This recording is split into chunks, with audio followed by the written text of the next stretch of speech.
हरि ओम। हिरण्यवर्णां हरिणीं सुवर्णरजतस्रजां चन्द्रां हिरण्मयीं लक्ष्मीं जातवेदो आवह। ताम् आवह जातवेदो लक्ष्मीं मनपगामिनीं। यस्यां हिरण्यं विन्देयं गामश्वं पुरुषानहम्। अश्वपूर्वां रथमध्यां हस्तिनात् प्रबोधिनीं। श्रियं देवीमुपहवये श्रीर्मा देवी जुषताम्। कां सोऽस्मितां हिरण्यप्राकाराम् आर्द्रां ज्वलन्ती तृप्तां तर्पयन्तीं। पद्मे स्थितां पद्मवर्णां तामिहोपहवये श्रियम्।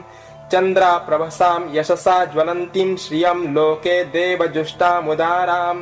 तां पद्मिनीं शरणं प्रपद्ये अलक्ष्मीर्मे नश्यतां त्वां वृणे।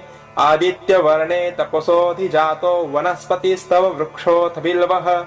तस्य फलानि तपसा नुदन्तु मायान्त